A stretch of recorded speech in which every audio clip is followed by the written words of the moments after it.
देश प्रदेश में कृषि अध्यादेशों के विरोध में किसानों का चक्का जाम है। तमाम संगठन भी किसानों का समर्थन कर रहे हैं। तमाम राजनीतिक दल भी किसानों के साथ कंधे से कंधा मिलाकर साथ दे रहे हैं। किसान सभा पलवल के जिला प्रधान धर्मचंद ने कहा कि यह अध्यादेश जो सरकार ने लागू किए हैं यह किसान विरोधी हैं। उन्होंने कहा कि 2014 में लोकसभा चुनाव से पहले देश की जनता को आश्वासन दिया गया था कि हमारी सरकार बनने पर स्वामीनाथन रिपोर्ट को लागू करेंगे, लेकिन उसको लागू करना तो दूर, सरकार ने उल्टा सर्वोच्च न्यायालय में ये हलफनामा दे दिया कि हम स्वामीनाथन रिपोर्ट लागू नहीं कर सकते।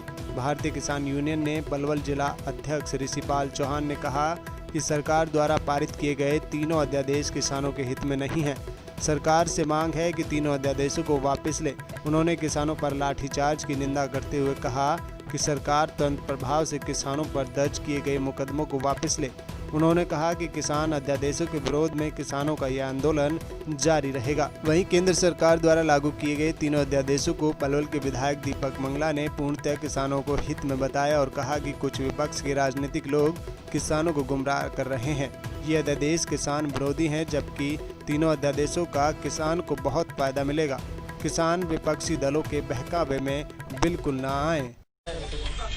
ऋषिपाल जी, आज विरोध प्रदर्शन किया है कृषि अध्यादेश, आपको क्या मांगे हैं, क्यों विरोध कर रहे हैं? मुझे छुट्टी होगी ना। हमारी सबसे पहले की मांग है कि भाई जो सरकार ने ये 3 अध्यादेश लागू किए इन्हें वापस ले, और जो किसानों पे पीपली में जो लाठीचार्ज हुआ उन्हें, जो उन पर केस दर्ज हुए हैं उन्हें वापस करो। अगर हम बात करें इस अध्यादेश को लेके, तो आप काला कानून इसे बता रहे हैं, तो इसमें कौन कौन सी महत्वपूर्ण चीजें हैं जो काला कानून दिखती है? सबसे मेन चीज तो ये है कि जो सरकार ने ये जो एक कॉन्ट्रैक्ट बेस पे खेती के लिए बोला है, ये कॉन्ट्रैक्ट खेती बहुत गलत है। कि सरकार कह रही है कि भाई अब इसमें आलू बो या फिर 10 किलो में गेहूं बो या कुछ भी बो, तो उसमें कोई बात नहीं। सरकार से लाभ होगा, ज्यादा रेट पर फसल बेची जाएगी। मैं कहता हूं कि उसमें सरकार कह रही है, लिख के दे दे, हमें लिख के सरकार दे कि भाई हम आपको लिखकम में दे रहे हैं कि भाई आपकी फसल पूरी ली जाएगी। किसानों पर लाठीचार्ज जो मुकदमे दर्ज हुए, यदि वापस नहीं होते तो क्या कार्रवाई रहेगी आगे? हम उनके खिलाफ 2 अक्टूबर को दिल्ली से बिल्कुल आंदोलन करेंगे। बेचने की फिर क्या दिक्कत का सामना करना पड़ रहा है?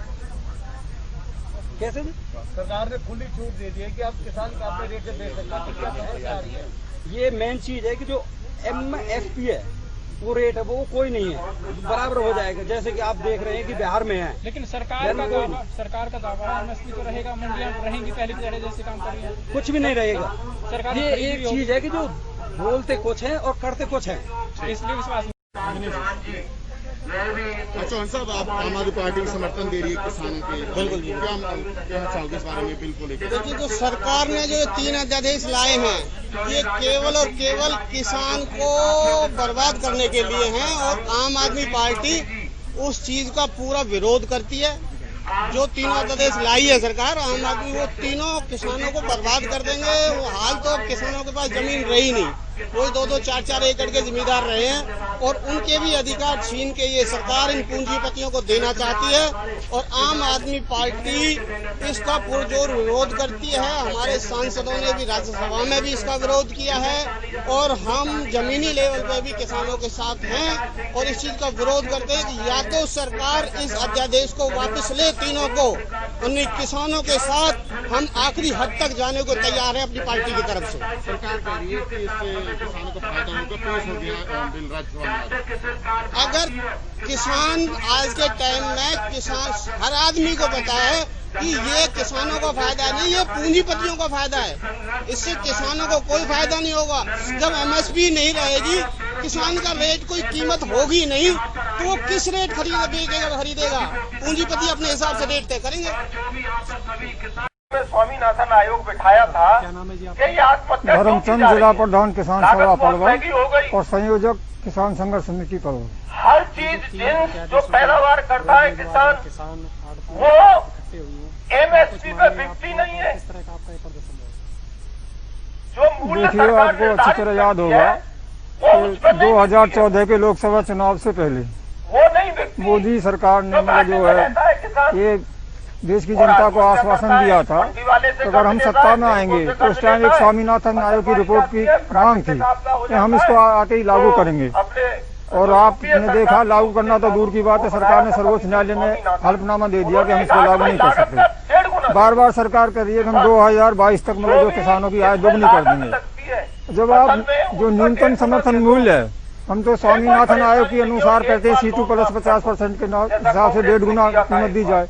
जो सरकार MSP घोषित कर रही है वो भी खत्म हो रही है। और ये MSP पे भी आप जैसे मतलब 5800 रेट है कपास का, आज आप मंडी में जाओ 4000 रुपये करीब बिक रही है। इसी प्रकार से बाजरे का रेट 2100 रुपये, वो 1100 रुपये प्रति क्विंटल बिक रहा है। आगे धान पिटेगा मतलब गेहूँ, जिसका न्यूनतम समर्थन मूल्य 1925 रुपये है। ऑफ सीजन में आप जब सबसे पहले कभी भी कोई फसल है तो महंगी बिकती थी, आज गेहूँ 1900-2500 घटकर मतलब 1600-1500 रुपये प्रति क्विंटल के हिसाब से बिक रहा है। तो इस तरह से किस तरह से हमारी समझ से परे है किस प्रकार से दोगुनी आय होगी। ये सीधे तौर पर मतलब जो है जो खेती है उसको कॉरपोरेट घरानों को पहुंचाने, घातों में पहुंचाने का काम कर रही है सरकार मतलब जो है। और ये पहले ही सारा पब्लिक सेक्टर का निजीकरण, कारखानों का निजीकरण, और एक हम इनडायरेक्ट रूप में ये कह सकते हैं खेती का निजीकरण, निजी मतलब जो है कॉरपोरेट घरानों का इस पर खेती पे कब्जा हो जाएगा। कंज्यूमर को मिलती है तो टमाटर 30 रुपए किलो बिकता है।